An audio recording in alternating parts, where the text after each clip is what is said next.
Yeah, you're the first person on mic. As said, I'm just doing this on my phone again because at the moment my PC's not being brilliant, as you know. But those new CPUs are now out, so hopefully within a week I will be ordering my new PC. I'm mostly good, thanks. Obviously work's done again until next weekend. But annoyingly, I think I've got an ear infection in my right ear. So that's very annoying. It's a bit painful when it's where you get the muffled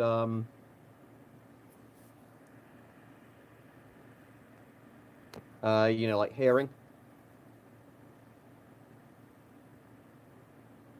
Yeah, thank you, Rich. Don't forget to like the stream because that does help me. Probably up to £3,000. Scan currently has a pre-built with an Nvidia 2080 in it and the Ryzen 3900X between 2,400 and £3,000, depending on what other things you want in there. So I'd say £3,000 gonna be pretty close to the top end of my budget. But obviously I want to get something that's pretty future-proofed and good. But if you've looked at any of the benchmarks on the 3900X, it's amazing. For what I want in a CPU, it's amazing. So yeah. Cheers, Richard. Yeah, apparently my mum has really narrow ear canals, the doctor said, because she gets a lot of things like that. So I imagine I've inherited that from her.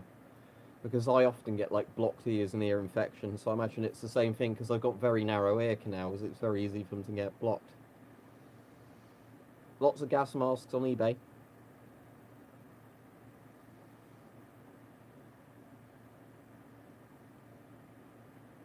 Yeah, it's very good for gaming. It's not. Some people seem a bit disappointed with the CPU for gaming, but I think that's because they were expecting it to massively beat the Intel, like top CPUs in frame rates in games, where in most games it's pretty much equivalent.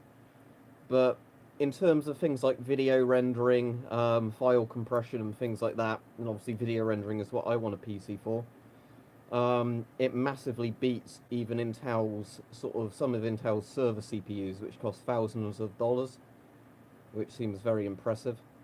But obviously, these are the first 7 nanometer CPUs on the market, so it is quite a big leap in technology because everybody's using 14N at the moment. No, I'll get one at some point, Laser, but at the moment, obviously, I'm going to be spending a lot of money. Yeah, I saw about your exercise bike thing, Mike. That's cool. Yeah, but at the moment, although I've seen some on eBay, I'll probably, obviously, as soon as I got the PC sorted, I'll probably sort one out. As in a plague doctor's mask. Yeah, I can see what you mean. It does look like there's a bit of a beak on here. But yeah, depends on what mask you get. Anywhere from a few dollars or pounds to hundreds, depending on the model.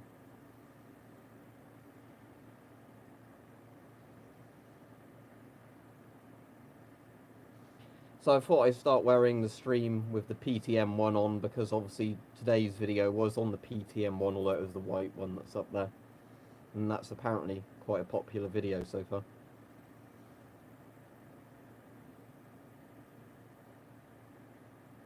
I tell you what, because I don't want to overheat, let's pull him off for now. If you're wondering what a PTM1 looks like when you're wearing it in terms of vision, it literally just looks like that.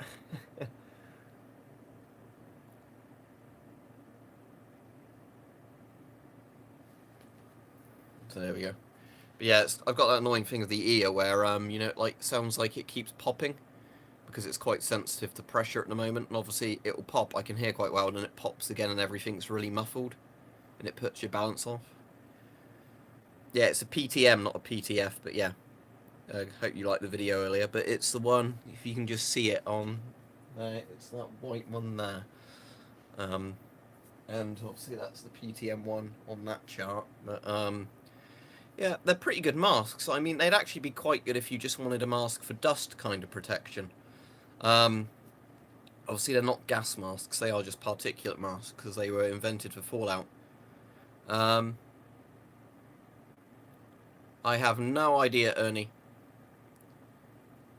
If they were in the military, I guess yes. If they were civilians, then no, because regular civilians, as far as I'm aware, in most nations were not issued NBC suits. Lots of nations didn't even issue civilians gas masks or respirators, and then even less than that would have issued them for NBC gear.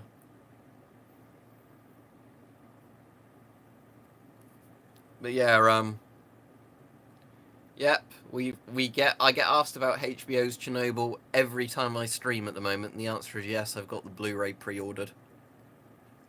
Is that a US M1A2 gas mask? I have no idea off the top of my head.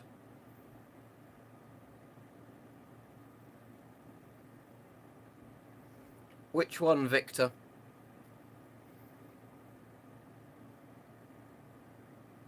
Yes, but as said, most nations do not care about civilians in the idea of a big war. As said, because most nations wouldn't even issue civilians regular gas masks, they just did not care. PTM's effective, though.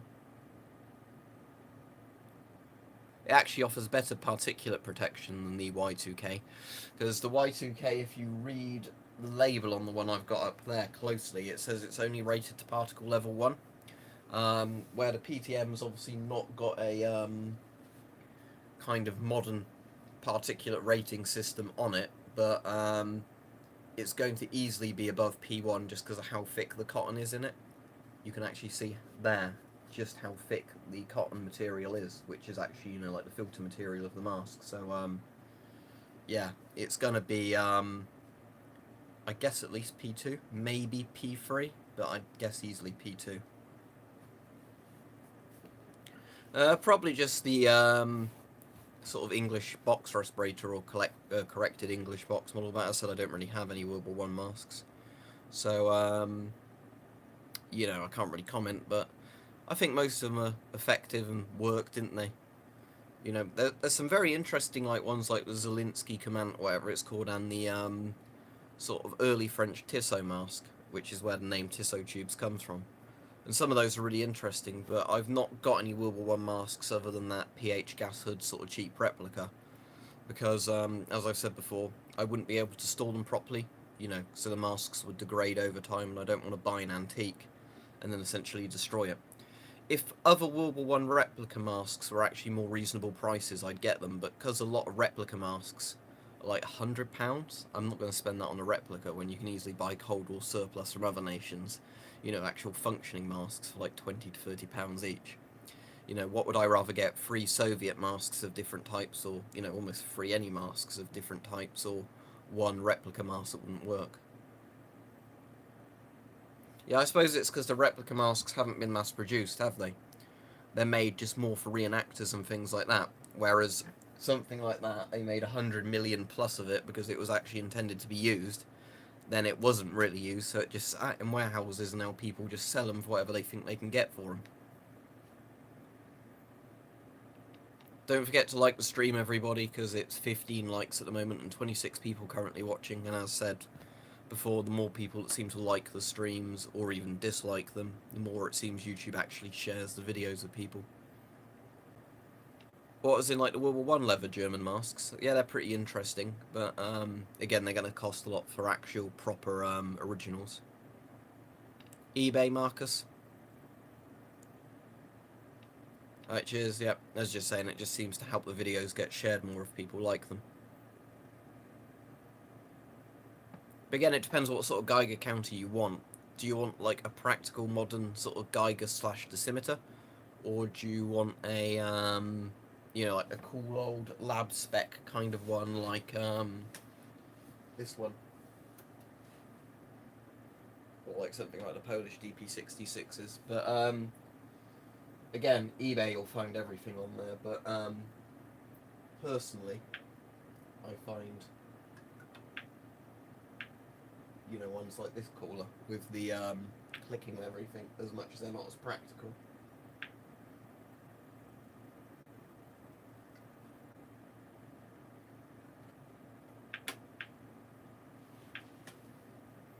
Right, I'll go back to reading the chat now. Look on eBay, Dr. Vodka, but often like £30 to £60 kind of region, depending on the year of it and the condition. C2A1 filters are green and don't contain chromium. C2 filters are the black ones and contain chromium. No idea, Maxi. Have a look on the sites that sell magazines and deactivated guns and all that, and you can probably get an idea. So yeah, if you're really worried about chromium, a C2A1 filter is the one you want to get. If you're like me and don't really care about chromium because you've actually bothered to read into a lot of the stuff regarding it, you know, a regular C2 filter's fine. I'd assume it was just because they only needed to give the mask particulate protection, William. But if you look at lots of the pictures from the liquidation of Chernobyl, like the real pictures, you'll see them with all sorts of NBC gear on. So I imagine a lot of it was what they could just get to them at the time, because obviously time was of the essence for a lot of the liquidation stuff. I imagine there's, you know, a couple of factors. I imagine some of it was what could they just logistically get to the soldiers or, you know, the volunteers or whatever that were being issued masks with masks. Some of it would be practicality, because obviously a full-on mask like a Shum 41 or a GP5 style mask isn't going to offer you really any better fallout protection or radiation protection than the simple dust mask is, because obviously the risk is inhalation of alpha particles. The beta and the gamma is going to get you anyway, even if you're wearing a mask. It was probably more practical to give them a lightweight mask they'd be comfortable wearing, rather than the full face mask they'd probably pull off at the soonest possible opportunity because they got too warm wearing it. There's a lot of factors like that which probably, you know, have an influence.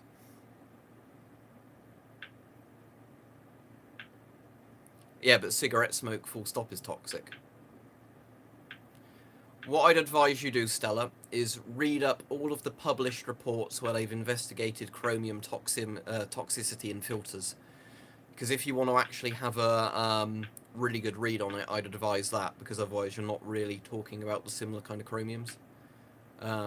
Sorry, can you repeat that message, Laser? Because the problem is when I do a live stream on the mobile, I can't get the chat to stay up. It will come up when somebody posts a message and then the messages go again. Let me just set it to live chat. But, can I... Oh, I can scroll up. No, don't worry, I can read it. Okay, that's interesting. So, it actually... The MF1 actually gives you a better field of view. So they're actually quite good triangular lenses. Because the weird thing I found with, triangular lens masks is that some give you good fields of view and others don't. And I guess, again, it's how close a triangular lens sits to your eye. And again, like with all masks, the shape of the lens and everything else. All it is, Shot Zombie, is I'm using my mobile at the moment because my current PC is getting old, and with the weather being hot, it seems to be crashing a lot when I'm trying to stream. It's not crashing very much, though, when I'm not streaming, so it seems to be more of a problem with OBS, I would guess. So, yeah, at least when I stream on my mobile, I don't have to worry about a crash or not. But when I'm streaming on the PC, it seems I'll be streaming for like 20 and 30 minutes, and then the whole PC just crash dumps. But, yeah, as said, in a week or two, I'll be getting a new PC anyway, because the AMD Ryzen Freeze came out today. Didn't you ask me that in a comment, Marcus, earlier? I said there aren't any Danish masks. Denmark, as far as I'm aware, all their masks are basically just surplus they bought from other nations and reissued. Finnish M71, do you mean? I've got a weird, what seems like a prototype to the Finnish M71, but isn't a Finnish M71, that says Sabre on it, but is a Finnish mask. But I don't have a Finnish M71, that was asked earlier in the stream, I think, by Laserpoint, which I'm gonna get at some point, but again, the new PC comes first, just because I need that for video editing and everything else. I don't know which filter that is off the top of my head, Philip. Well, I'll go back to Rich's comment, actually. You get the health and safety, I won't say that word there in case YouTube decides to censor my video for saying it. On blacksmith videos, when they're forging stainless steel, it's only released if you get the steel too hot and burn the chrome out. Yeah, it's one of those things with gas mask filters. It's basically that I think chromium was originally put in filters to work as a catalytic converter against ammonia-based gases, because sort of regular NBC filters up until like the 80s or whenever it was, 70s or 80s, did not protect you from ammonia. That was something that they put later in. Generally what they did, and I'm pretty sure the chromium was for that, it could be for another element, but I'm pretty sure the chromium was for ammonia. They put the chromium powder in the filters in the charcoal section, so it worked like a catalytic converter to essentially stop you from being poisoned by ammonia. So basically, with hexalevant chromium, whatever it's called, or that one.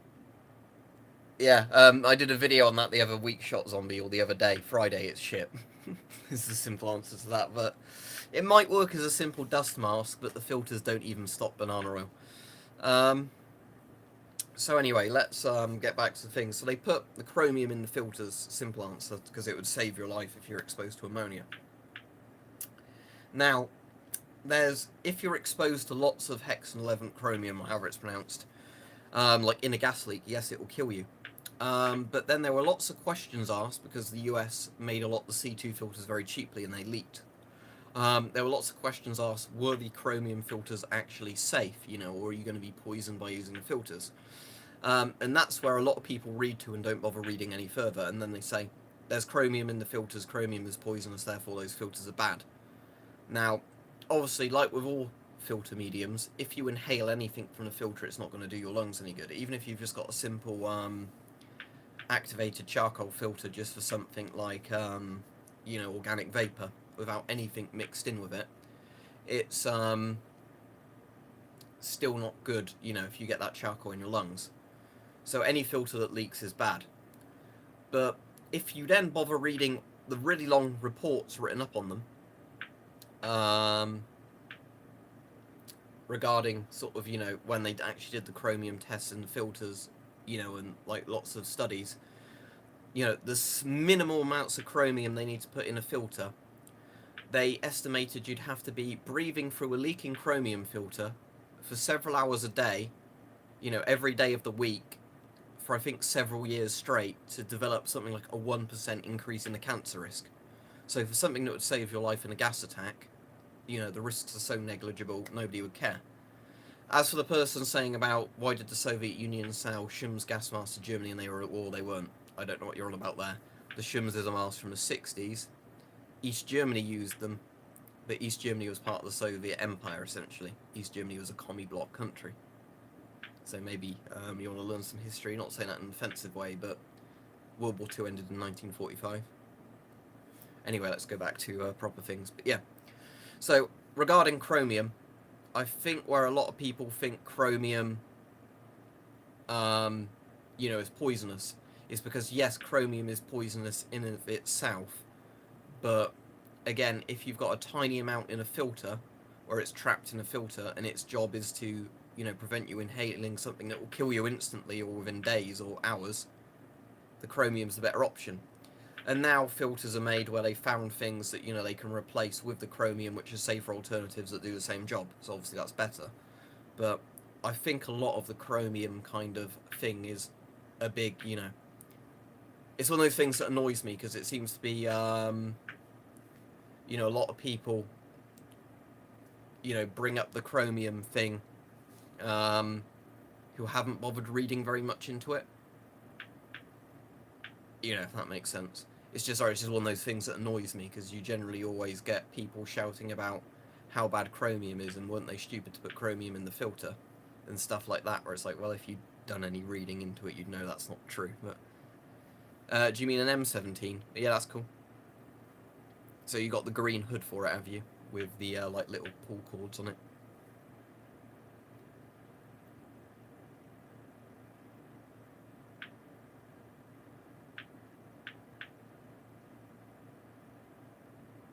I'll put something mildly radioactive in front of the Geiger counter. Are they the clear outserts or are they tinted ones? If they're clear ones, they're just to provide a bit of extra protection to the lens.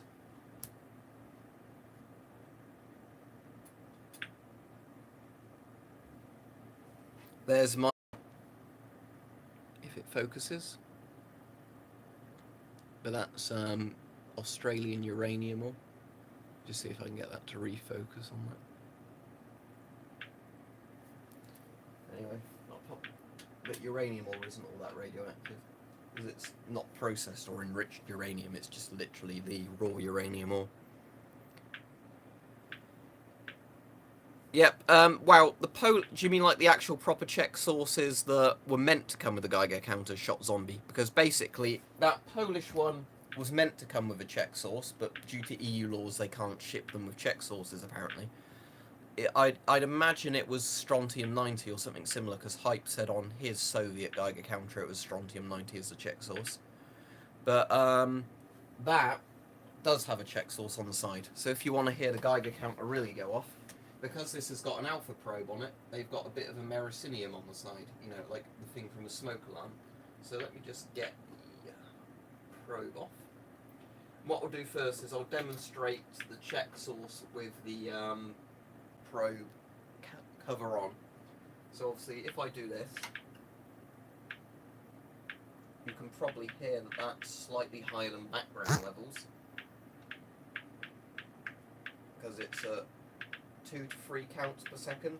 Obviously, where this is really interesting, I'm chucking uranium ore on my bed, is if you take the probe window off, you get the alpha probe out, and then you get an alpha reading from it.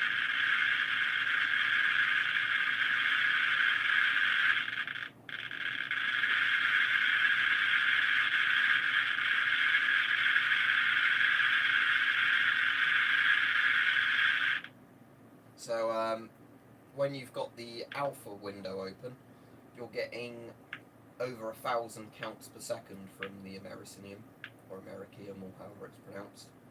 Whereas, when you've got the probe, you know, thing on, so you're only getting beta and gamma radiation, you're only getting like, I don't know what it was, but it wasn't loads anyway, which is the point I was trying to make. But yeah, that's the Czech source they put on the side of that one. Right, I'll go back to the chat now, because I'm sure I've missed loads of messages when I was demonstrating that. I've got 2 C7 respirators droid, and the C7 masks are pretty rare.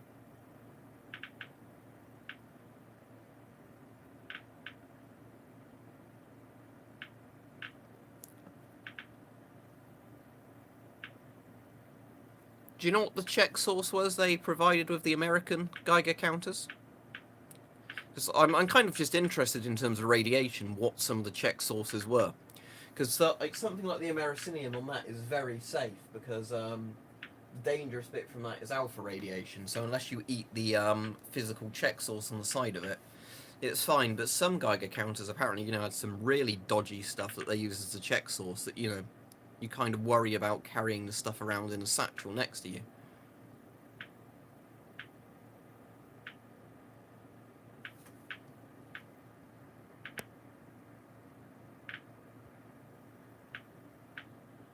Right, let me just try and get the chat back up. That's one of the things I don't like when I'm on the mobile, is how sort of bad the chat interface is. Oh, potassium, so it's just literally bananas. Which one's the KS80 filter? Philip, I already asked you that, I think. Israeli Type 80 filters are safe, but I don't know what a KS80 filter is. Uncommon for beginners. That's a bit of a tough one, because generally uncommon masks are where you're going to end up paying a lot more for a mask. So it's not really a beginner's mask. If you just mean, what are some masks that are relatively cheap for people to buy which aren't GP5s and things like that?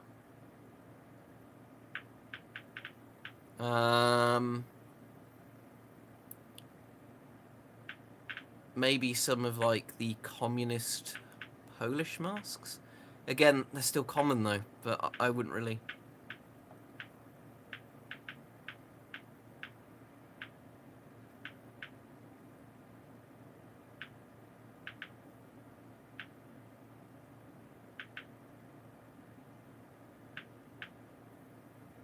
Alright, cool. What type of battery is a DP5B meant to use?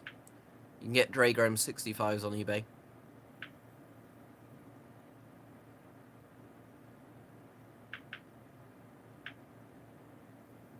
If it's a NATO German filter built in the 80s, it should be safe, I imagine.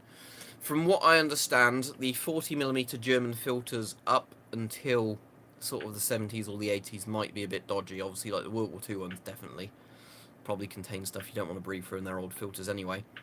The German civil defense and military filters from the 1950s onwards, I probably wouldn't recommend breathing through. But once you get to things like the 80s, I'm sure they probably put safer materials in the filter.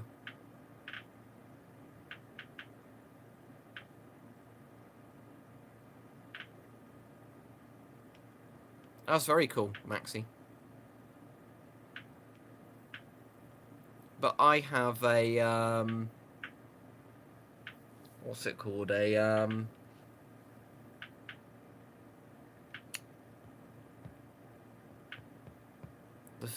German filter I have is like the Zivilschutz filter, whatever it's called, which is like a green one. But it's the version they use for the M65, because I think the military version is the green one, and like the more brown coloured one was the one they issued for civilian use. It depends on which model of German filter it is, but if you mean most of them, it's just literally printed on the side. It will be in like black text on the side of the filter. In a lot of filters, they just do the last 2 years of the date, so they're all from the 20th century on a lot of, old Cold War filters. But if it, says 65 or something, it's 1965. And again, the chat's just disappeared like it does.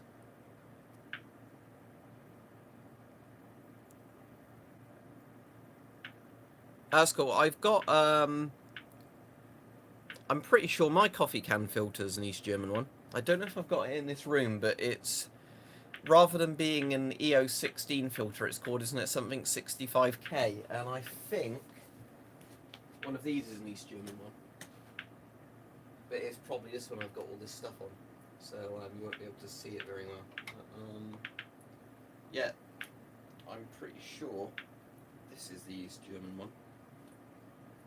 Yeah, EO24IX, which is the NVA one.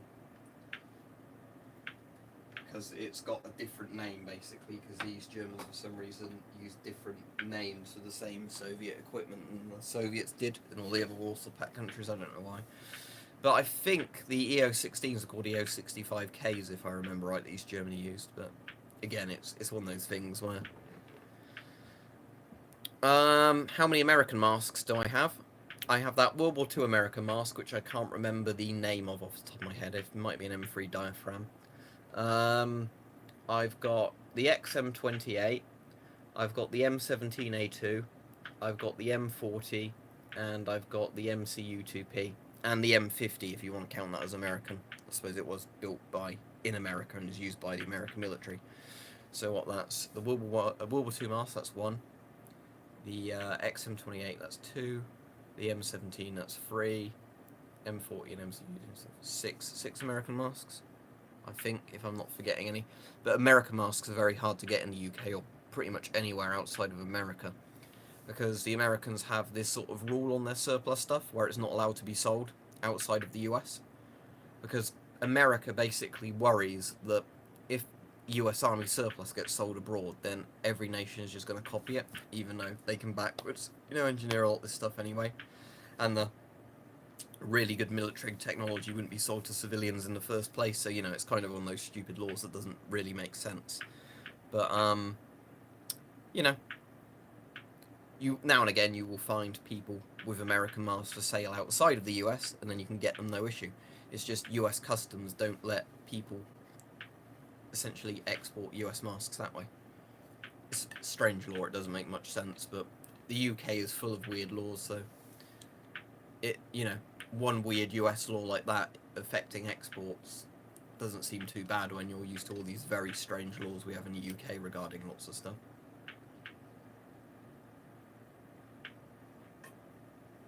Oh, and Bart said he's definitely going to try and get some drawing done this week, so hopefully he'll get like a comedic design done about asbestos or something for t-shirts and hoodies and mugs and everything, When he's done that, I'll probably order that on a hoodie or a t-shirt, and I'll also probably order a GP5 mug for myself, just so when I'm doing videos I can have a bit more branded stuff on, just because obviously if you look below the video, hopefully it shows up, there should be a Teespring link, and that's where if you want to support the channel that way and you buy the merch, I get a bit of I'm going to say a bit of American money, no, a bit of money from that.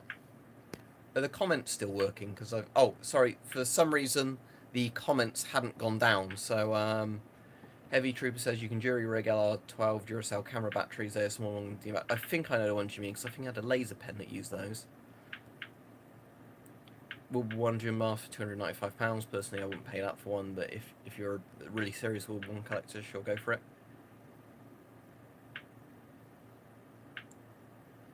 Are you allowed in there as a member of the public, though? Because with lots of those sort of uranium things, they're closed off to the public, aren't they? But that's very interesting. I'll have to read into that a bit more after the stream.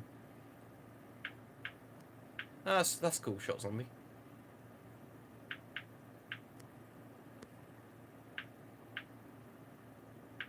The good thing of the Polish stuff, at least, is the communist Polish stuff. It uses D-cell batteries, which is still made today, obviously. Are they even crazier, Shot Zombie, to do with exports and what you can own and can't own? Yeah, it's the one that's partway down the hose, isn't it? The round grey filter. It's in my book of World War II British masks. That filter's shown in there. The extra filter. So, if somebody came over to the US, if they weren't a US citizen, you aren't physically allowed to hold it in front of their eyes. That is a bizarre rule. Because if they look through it, I assume they instantly know how to copy the US technology. Oh, that's very interesting, William. Oh, cheers, Laser Point. Oh, yeah. Yeah, I definitely will do that. I'm probably, hopefully get one of those filmed this week, I imagine, because tomorrow I want to try and get a video making the, dust mask. I want to have, because it's still, like, hay fever season-y sort of time. I want to have a go tomorrow at making the custom dust mask video, because recently this week I've, or like the last week or so, I've had quite a few of the new masks arrive, so I've been doing videos on all of those. But yeah, I'm sure I can get it filmed. Is there any particular mask you want me to do before any of the others? So I assume it's like laying prone, looking at rifle sights or pistol sights, helmets and chest rigs and all that sort of stuff, isn't it? Depends on the model, Aqualove. Some German gas masks are good, some are mediocre. You know, it depends. Germany's made quite a lot of different masks. It depends on the mask, really. M2000s look pretty cool, but I don't have one. M65s are pretty good for when they came out. Yeah, so did the ATF or somebody just try and bust you if they think you may have let somebody look through your night vision monocular? But yeah. But yeah, that Spaziani, or whatever it's called, that Italian gas mask from Milan, that industrial blue one, that is really good. I'm keeping that in my car boot now with a particulate filter inside the bag, and I've also got an NBC filter in my FM12 bag that's also in the car boot. But, you know, that mask is really good in terms of... Oh, that's alright, Mike, because I wanted to play it, because I said to you earlier in the thing, I wasn't necessarily going to be able to watch it tonight anyway, so yeah, that works fine for me. It means I don't have to worry about trying to do things. Cool, yeah, I'll have a think then. I might try and do military ones first, Laser, just because I think... What might be an interesting one, actually, for the first video, is get the British Mark IV chest rig, the British Mark VII helmet, and do a comparison of the S10 and the GSR, laying down, trying to look forwards and, you know, how the bits interact with each other. Because it'd be interesting to see, is the GSR any better than the S10, or is it worse, or is there no difference? That'd be quite interesting, I think, because it's at least, you know, equipment, thanks again for the donation, that fits together quite well. And then obviously I could move on to just doing all sorts of weird combinations, but I think looking at some military equipment that's meant to be used together might be quite interesting, because I always find it quite weird when there's helmets that are issued with certain gas masks or respirators, you know, and they don't fit together properly. And it's like, did nobody bother checking that? That, you know, the helmet and the respirator would not fit together, but apparently a lot of nations don't bother.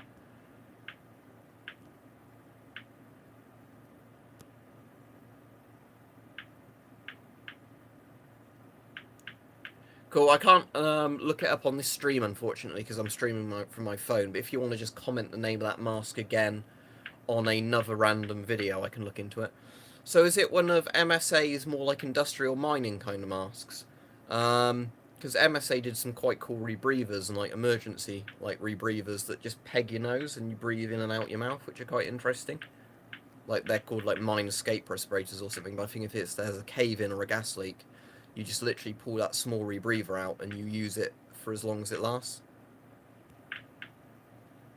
Yeah, it's very good. If you like the MSA Hour, it's very similar in quality to that. The thing I'm liking about this Italian mask is that the more I wear it, the more comfortable it gets, because obviously the silicone seems to mould to my face a bit more each time I wear it. So I'm sure eventually it'll become really comfortable. But what I really like about it is obviously it's like the full face panoramic, and it's actually panoramic at the bottom as well.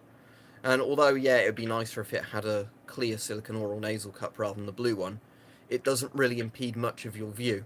So you can actually see down really well with it as well. And what they've done is, rather than it being one curved piece of plastic, at the bottom, the polycarbonate, although it's still one piece, is like at an angle like that, to, you know, the front angle like that. So it means you don't get a distortion effect. Obviously, you can see where there's a seam line in the plastic, but I actually think it's better how they've done it like that, because that's less irritating than you know, having the nauseous effect of constantly seeing a bit of your vision being distorted by the curve in the panoramic lens.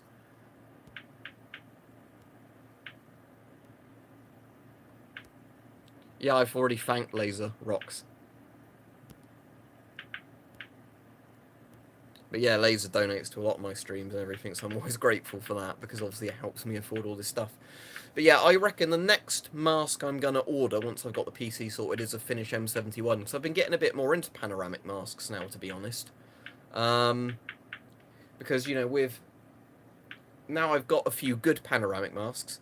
Oh, cheers, Gabriel. I know you're already on the Discord, but thank you again. It's just because I was going to say, do you need a Discord invite? But you're on there as well, aren't you? Hungarian masks. I've only got 2 Hungarian masks. I've got the Hungarian variant of the PMG, which is fine, but it's literally a PMG with a different type of voice diaphragm cover. I don't know if there's any other difference. I always forget the name of it. It's like a number and a thing. And I've got, yeah, the Hungarian M74 or M76, whatever it's called. The Hungarian one that's like the cloth mask. It looks like German GM30s, sort of. And that's a mask that looks really cool, and I think it'd be a great mask if you wanted it for a costume piece, but it's not a very good mask in terms of practicality. I don't know what masks Hungary use today, actually. That'd be quite... Do Hungary use one a bit like the Polish MP5, one of those French masks? I don't actually know about looking it up. Sorry, let me go back to your comment, Heavy Trooper. On the box it says, permissible gas mask for chlorine, dust, mist and fogs. It's a huge filter that straps on with a 10-inch hose connecting them. So that's actually quite a serious filter then, isn't it? Because it's obviously designed for industrial gases and particulates. It's probably a bit more like those coffee can kind of ones that are on there. Not coffee cans, sorry, the box filters. Yeah, there's either there's 2 reasons it could have 2 hoses. One is just better airflow from the filter, or the other is it might be a rebreather type thing and it's actually a scrubber unit. And you know, that's so air goes in one end and or CO2 goes in one end, air comes out the other. Yeah, I used it when I was volunteering the other day at the Blue Cross, and I used it when walking the dogs. You probably saw the pictures from that, didn't you? Well, because we were saying about the dogs can actually recognise you from probably scent and everything, because it didn't bother the dogs at all. But it was very good for volunteering, because people don't find that like a creepy or off-putting mask, or if you're wearing some of the military masks, as we said before, like, you know, things like FM12s or whatever, to a lot of people they seem a lot more creepy and weird, but if it's a panoramic mask where they can see all your face, it just looks more like, I guess they think it looks more sciencey, don't they, rather than military-y. We had a bit of a gas incident at work today that's actually quite interesting, but I probably shouldn't say too much about it on here, but if anybody who's in the Discord wants to know, PM me and I'll explain it. The annoying thing of the chat in here is it doesn't seem to be automatically going down on its own now, so I have to keep scrolling it down.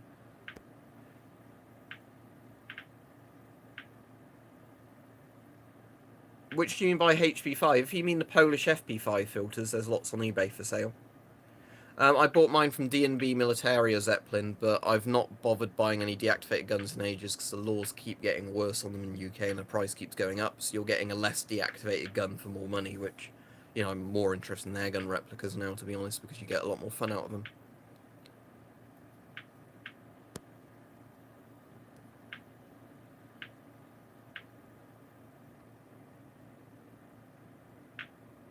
But yeah, it's like saying, it's like things like the Scott VistaVision, not Scott, it's the VistaVision's up there, isn't it? And it's not Scott, it's Steve Gorman. But again, the VistaVision's a good mask for something like that, as much as the VistaVision is outdated. But again, the big, you know, full face piece ones are good for that because it doesn't look like you're trying to hide anything.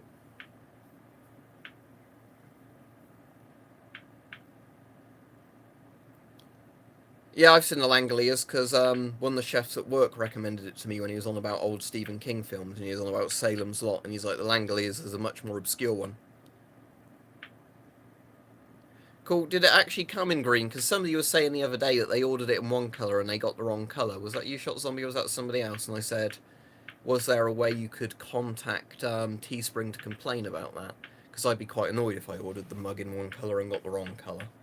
But I think they said they liked the colour it came in anyway, but it wasn't the colour they ordered. But was that you? Was that somebody else saying that to me? But I'm going to probably get the GP5 mug in either a red or an orange, I reckon. And then the shirt, I'm not sure what colour I'll get yet. I'll see what Design Bart does. One of the ideas we had for another like poster shirt kind of thing that we were chatting about on Mike's stream is, you know, the small British mammals poster. I can actually show it you because I can pick this thing up, can't I? So you know this poster, the small British mammals one. A kind of parody of that, because British small mammals, because loads of people seem to really like this poster for some reason when I used to always stand in front of it and do videos, would be to do a British small respirators or British small gas mask parody where you have things like light anti-gas respirator, S6, S10 and all those kind of on the chart like that. We came up with it when Mike was doing a stream and we were on about that poster. So that might be a good idea for some stage, but as I said, I'll have to wait till Bart gets in the stage of actually drawing reliably before giving him 2 ideas, or else he'll start doing several things and never finish them. So I'd rather he just every now and then gets a design out rather than deciding to have 10 on the go at once and then never finishing any of them. Because, you know, artists are reliable.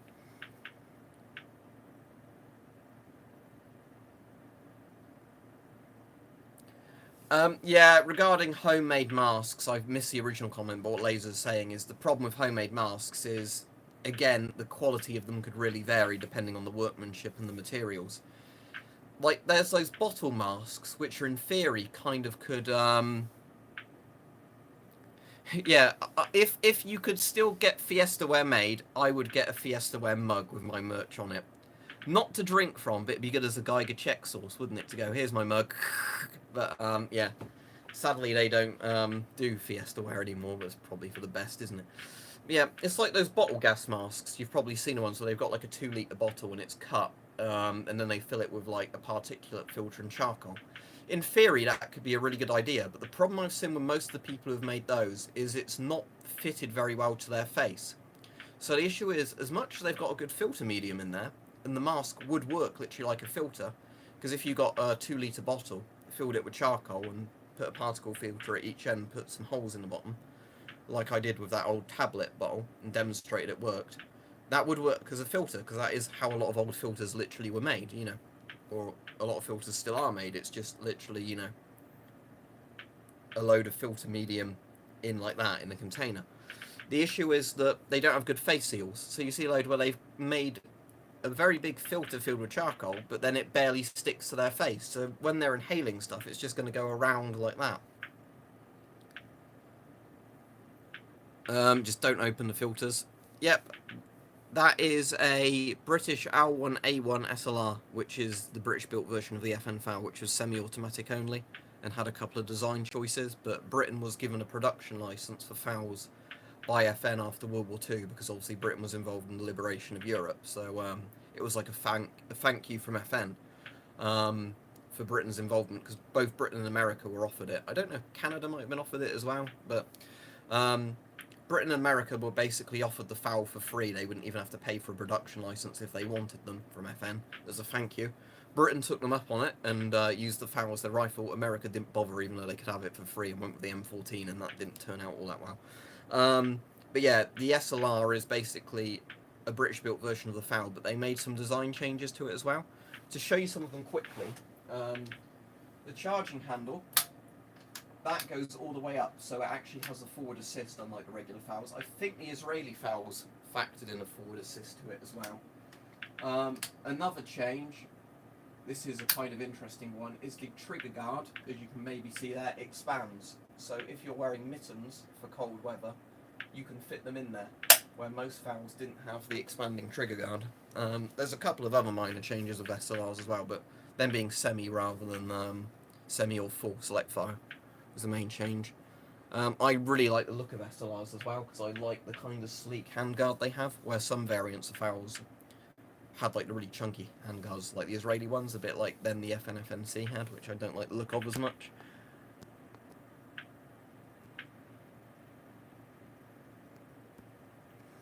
The thing is with making homemade filters, it's not so much that you can't get the charcoal cheap, it's making something that's airtight and everything.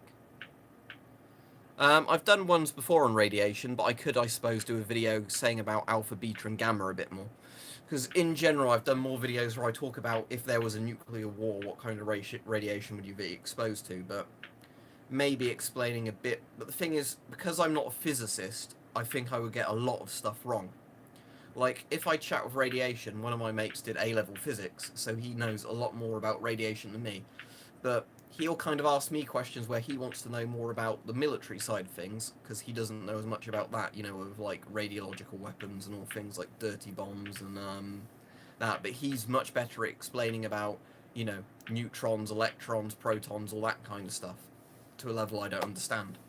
So that's the only problem, is if I did a video where I talked about ionizing radiation, I'm sure I would not be able to get a lot of the bits correct in terms of, you know, how certain bits work on the science level. And you get all the people going, don't listen to his videos, he doesn't understand radiation to a nerdy science level.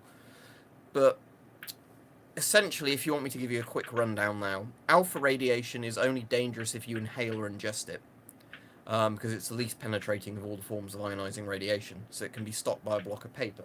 Which is why there's that plastic cap on the end of the Geiger counter, that one there, that literally blocks it from receiving alpha radiation. But alpha radiation is incredibly dangerous if it gets into your body, because it essentially gets stuck in there, and it keeps irradiating you while it's stuck in your body. Which is why something like strontium-90 leads to leukemia, because it's very similar to calcium. So when it gets into the body, it goes into the bones, it stays in the bones, and it causes bone cancer, leukemia, bone marrow cancer. Then you've got beta radiation. Now, beta radiation can be stopped by aluminium or some other materials, which I think is still a particle, isn't it? But again, it's much more penetrating than alpha radiation. But again, beta radiation can be stopped by thick enough materials. But beta radiation is the one that causes beta burns. So if you watch HBO's Chernobyl, you know when they have the red faces when they've been looking at the radioactive stuff or gone in radioactive areas, that's the beta radiation that's done that. It's what they call a beta burn. Also, I'm saying it as beta because I'm in the UK. I think Americans say beta, don't they? But I think in English, UK English pronunciation, beta is actually correct, as in beta, not beta. But it's just people keep mentioning that over and over and over and over and over again if I don't mention that. Yeah, it's sort of similar to sunburn. Obviously, it does a lot nastier things than sunburn, but isn't UV technically a kind of radiation, even though UV is an ionizing radiation? But yeah, beta burns essentially do look like sunburn initially, but obviously it does it to your skin much faster than sunburn does. Then gamma radiation. This is kind of the most interesting one when people think of nuclear weapons, as much as alpha radiation is the bit from Fallout. Um, I've missed a load of the thing shot zombie and what you were saying, but I'll just see if I can see your previous comment.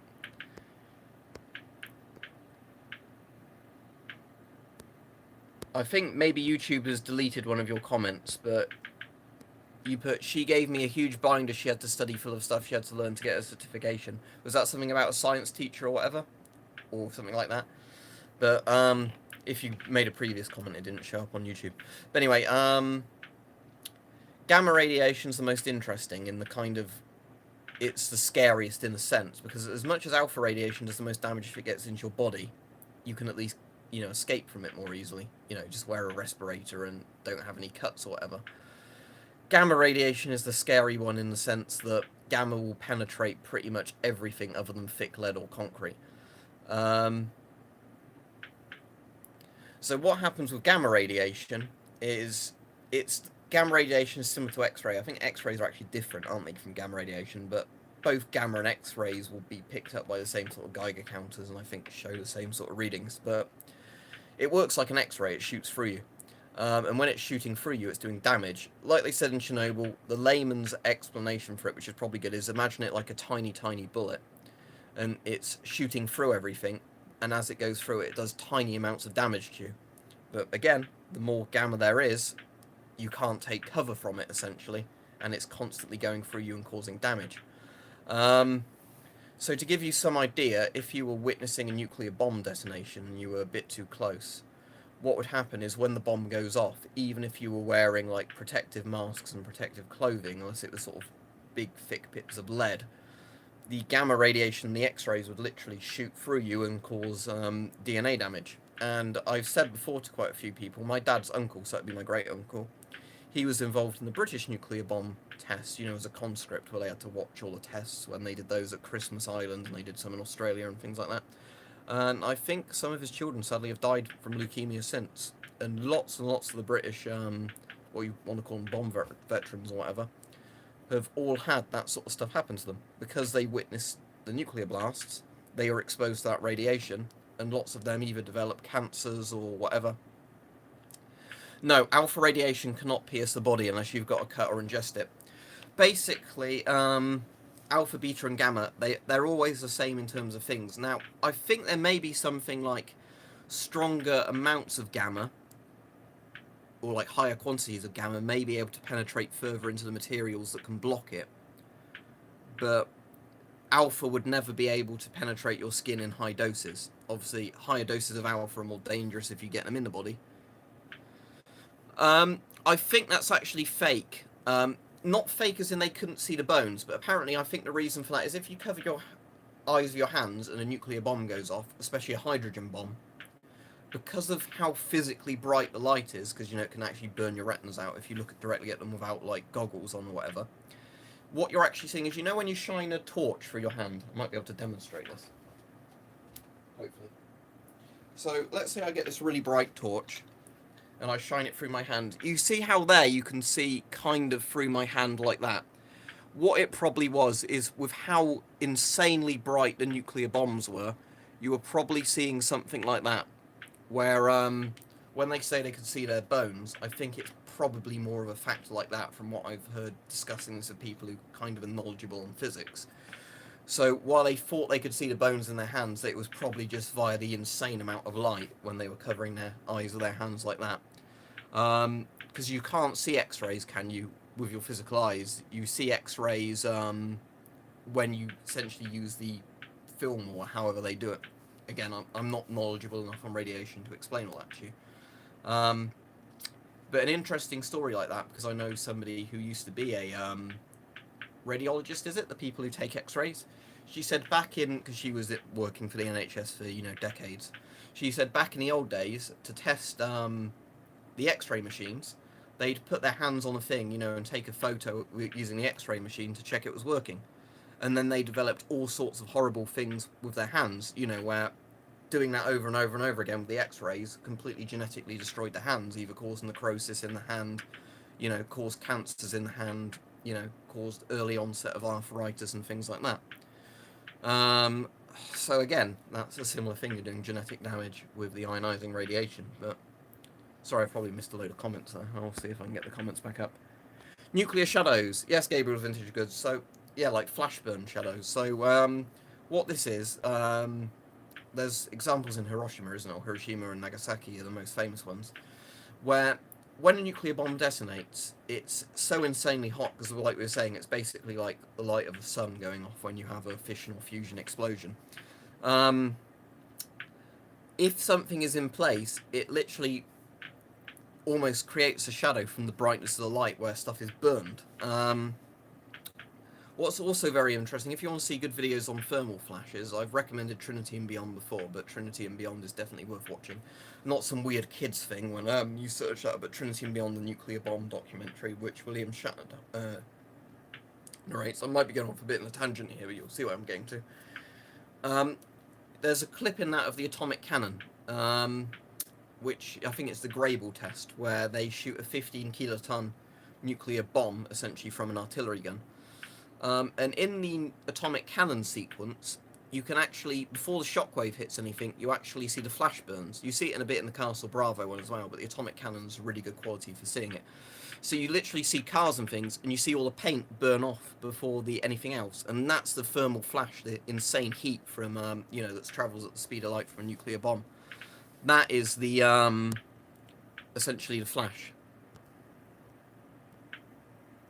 Yeah, that's why the divers survived for so long, wasn't it? Shot Zombie that went into the Pripyat power plant, like the nuclear, the NPP basement, wasn't it? Because although it was so insanely radioactive, the water there slowed down or, stopped a lot of the radiation they would have been exposed to. So if they had to just quickly walk through that area and open the valves and there wasn't as much water down there, they'd have probably got acute radiation syndrome or died much earlier from radiation sort of symptoms or illnesses. But all that water being there, as much as that seemed like a bad thing for them having to wade through it in the first place, that was probably what kept them alive, which is kind of one of those weird ironies.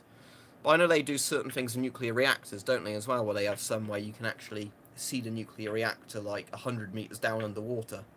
And that's actually, that water is enough to stop the radiation coming out. But yeah, it's really interesting stuff like that, isn't it? I'll be finishing the stream in a few minutes, by the way. I'll be streaming tomorrow, but I don't know the exact time yet. Well, in Stalker you can drink vodka to stop the effects of radiation poisoning. Isn't red wine supposed... I think there's lots of things like this that, for very low exposure to radiation, may help.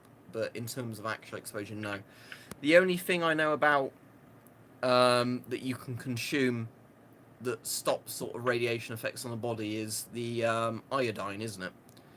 Because when you get thyroid cancer from radiation exposure, when you eat the stable iodine, whatever it's called, the iodine pills, it blocks your thyroid with another type of iodine, so the radioactive iodines can't get in there. But that's the only reason it works. It doesn't, like, derad you, essentially. It's just blocking a part of your body from absorbing the radioactive stuff. Yeah.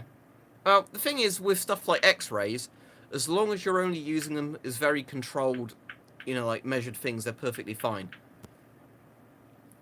Whatever you want, Dr. Compot. Yeah, I'll post about it on the group chat. I just don't want to say it live on thing, because as much as it's probably fine to talk about that sort of stuff, it's just I don't want to get anybody in trouble just saying it on the live stream kind of thing. But, yeah, I'll mention it on... what I'll do is, as soon as the stream ends, I'll quickly post about it on Discord, then I'm going to have to go off and do what I was going to do after the stream, but... Alright, cool. So is that like another DayZ type thing? That's fine, Aqualove. I get people from all over the world come on my streams and videos, so... is it Guten Arbeit, good evening, to you? Because I know Guten Tag's good day, isn't it? So Guten Arbeit, whatever it was, that good morning. And wouldn't that be Guten Morgen, wouldn't it? Good morning.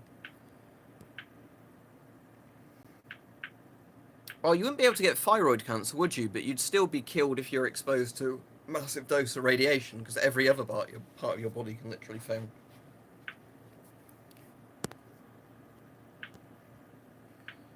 Ah, Guten Abend. Okay. Or is that just pronounced Guten Abend?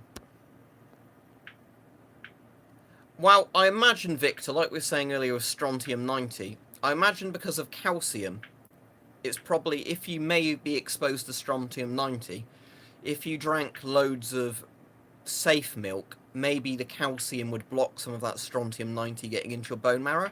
I don't actually know, but obviously with a lot of these things, there's probably, ways that certain things, if it, I guess Guten Nacht would be good night. The Discord is for people that donate. Basically, if you donate anything from $1 upwards, either on here or you support me on Patreon for however long, for however much, you just get an invite to a Discord server where it's just for people who've given me donations, where we just chat about random shit, basically. But yeah, I think the idea of a lot of this stuff that protects you to certain degrees from radioactive stuff is just that it blocks some of that radioactive, like the alpha radiation, getting into certain parts of your body. But again, yeah, and another really interesting thing is with the Van Allen belt, with astronauts, where apparently when astronauts travel through the Van Allen belt, if you stayed in that too long, you would get like lethal exposure to radiation. But apparently they could see like white flashes in their eyes every now and then. Apparently that was like radioactive particles, flashing through the eyes. But stuff like that's really fascinating, isn't it? But yeah, the interesting thing saying about, radiation while you're flying, because obviously radiation is higher the higher up you go.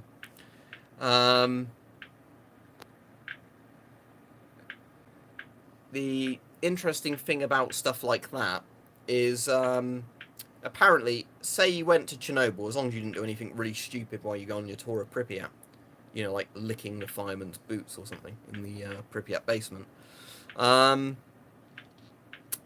Apparently, flying to and from the Ukraine to go on your tour of Chernobyl, you'd be exposed to more radiation actually on the flight than you would walking around Pripyat.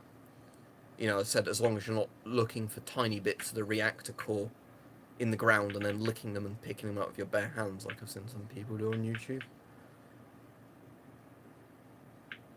That could be laser. I mean, have you seen those really good old videos and photos from Chernobyl? Because there were like videos there that are filmed that look like they've got loads and loads of damage to the film, and that's apparently just the radiation messing with it, especially if you watch some of the bits of the liquidators running around on the roof. But some of the first pictures of the exposed reactor building, the guy who took them said this was actually really good high quality film, but he said it looks like you took them on a really grainy cheap camera just because of the sheer amount of radiation getting into the negative of the film and affecting it. I'm afraid I'm finishing the stream like any minute now, but we've been talking about radiation quite a lot on this stream, which is pretty fascinating. But yeah, radiation is kind of fascinating, isn't it? And I mean, you've not just got ionizing radiation, you've got things like electromagnetic radiation and all the others, which again are a different thing, like electromagnetic radiation doesn't give people acute radiation syndrome and all the stuff like that. But a lot of this stuff is really fascinating. The thing I find so kind of fascinating about something like radiation, especially when you talk about Chernobyl levels of radiation, or like nuclear kind of like dirty bomb levels of radiation, is that it's something that you can't taste, you can't touch, you can't see, but it's incredibly deadly. What one's a CP multicam? Is that like US multicam, or is it a different like brand of multicam? Or is it like that Saya Patterns or whatever they're called, like a brand that makes multicam? Yeah, that's a good idea. For tomorrow's stream, Laser, I'll just do a regular stream. But yeah, I wouldn't mind doing a vote if people want to say, do you want a spooky stream or do you want one on a certain topic, and then we can go for whichever one has the most votes. Oh, that's cool, video base. Yeah, Peach, so. Because they do, a couple of shades of multicam now, don't they? It's the same kind of pattern, but they do some which are more green tinted, some which are more brown tinted. I've not read enough into the 5G stuff, to be honest. I'd be open to the idea that it could cause damage, and there's a lot of people that seem to be very knowledgeable. I don't mean like the people that say, who bleat off every conspiracy theory, that do think 5G could do damage to people, and they seem to think that. I'm gonna have to go now. I'm sorry, but just quickly, Victor, is the Blackbird of Chernobyl kind of like the Chernobyl variant of the Mothman, like they had at Point Pleasant? I don't know. I certainly couldn't run at the speed of light. But another interesting thing, and this will be a good thing to end on, we mentioned it in Weapon Collector's stream, which is brought up in John Carpenter's Prince of Darkness, is, you know how you can send messages, you know, like via electrical signal or whatever, so you can send a message at the speed of sound or whatever. If you sent a message faster than the speed of light, would it go back in time? There's something for you. I don't know. But there's loads of stuff like that that's really fascinating that I can't even wrap my brain around.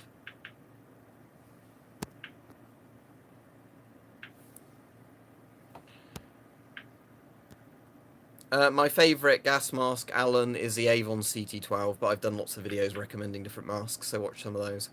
And I'm afraid I'm ending the stream, so I can't show you any of my DX, but I've got videos on them.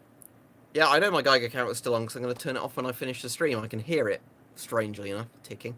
Right, anyway, thanks everybody. Thank you for all the donations again, Laser and, was it Gabriel who did the other one?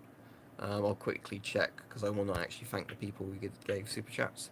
Yeah, so Gabriel and Laser Point, thank you for the donations. I appreciate it, because as said, in hopefully a week or less, I will be buying my new PC. And that will be very interesting, having a processor over 3 times the power of my current one that uses half the electricity. You know, and again, I'll be able to stream on the PC reliably, not just the phone, without crashes. But thanks everybody, and I will see you tomorrow for a live stream and everything. Not sure the exact time yet, but it'll probably be in the evening. But thanks everybody, good night.